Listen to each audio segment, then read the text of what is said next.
뉴스토마토 여론조사가 떴습니다.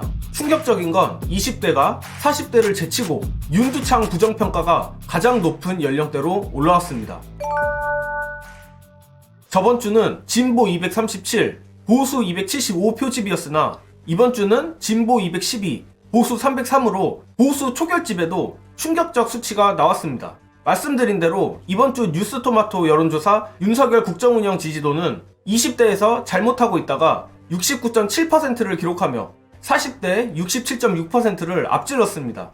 물론 매우 잘못하고 있다가 40대 61.3%, 20대 57.7%로 부정의 강도는 40대가 앞서긴 합니다만 강도가 약해지긴 했어도 보수화된 20대 남성을 감안하면 상당히 놀라운 수치입니다.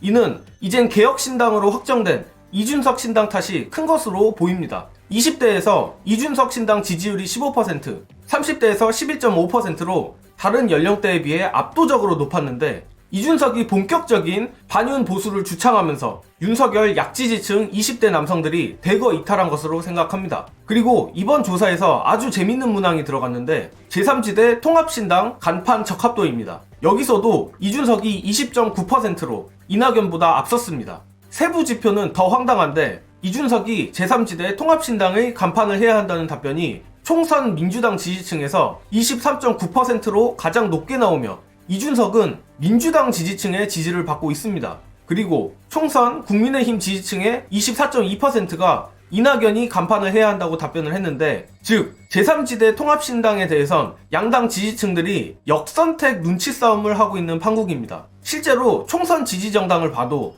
이준석 신당 7.8%, 이낙연 3.5%로 언론이 떠드는 거에 비해 수치가 애매하게 나오고 있습니다. 솔직히 말해서 이준석이나 이낙연이나 양당 간 역선택으로 거품이 잔뜩 껴있는 상태라고 생각하지만 그래도 이준석은 특정 연령대의 분명한 지지를 받고 있습니다. 하지만 이낙연 신당은 호남에서조차 이준석 신당에 밀리며 이낙연과 수박들이 아무런 경쟁력도 없다는 걸 확인만 한 셈입니다. 결국 이번 조사를 통해 이낙연은 아무런 변수조차도 되지 않고 이준석은 민주당에 오지 않을 보수화된 2030 남성표를 흡수하여 결과적으로 본선거에선 국민의힘에 피해를 줄 가능성만 다시 확인한 것 같습니다.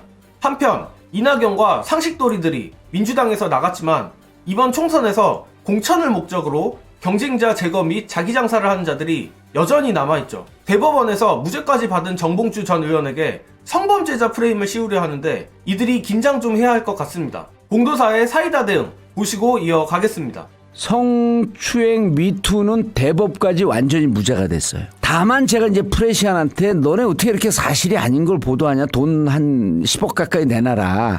야, 그렇다고 해서 언론사가 돈을 지급할 정도로 책임질 일은 아니다. 그게 이제 내가 민사에서 졌다라고 하는 근거를 갖고 박용진 의원이 마치 형사에서 내가 진 것처럼. 그리고 거기에 또 박지연 성추행으로 큰 논란을 빚었던 정봉주 교육연수원장의 적격 판정, 정봉주 연수원장에 대한 적격 판정을 제고해 주시길 바랍니다. 그래서 이제 제가 전화를 했어요. 그때 전화를 안 받아요. 문자 메시지를 보내주세요. 그래갖고 제가 문자 메시지를 보냈죠. 사실도 모르면서 생각나는 대로 허위 내용을 글로 옮기면 어쩌자는 거죠. 전화 주세요. 그리고 이후에 대여섯 번 전화를 하거든요. 네. 안 받아요, 전화를. 박용진 의원은 제가 법적으로 걸면 세게 걸립니다. 낙선을 목적으로 한 허위사실 공표예요. 정봉주란 개인에 대한 호불호를 떠나 사법부에서도 무죄를 받은 봉도사가 뭘 더 어떻게 증명을 해야 할까요? 박용진과 박지연의 이러한 행태는 명백한 악의적 명예훼손이며 법치주의 훼손이라 생각합니다. 대한민국에서 헌법 위에 존재하는 이념이란 있을 수 없습니다. 심지어 그 이념이란 것도 자기의 정치적 이익에 맞게 아무데나 갖다 쓰는 자들은 당적이 민주당이라 할지라도 윤석열과 똑같다고 생각합니다. 봉도사가 저자들에게 끝까지 책임을 묻길 바라면서 이번 영상은 여기까지 하겠습니다. 시청해주신 여러분 감사합니다.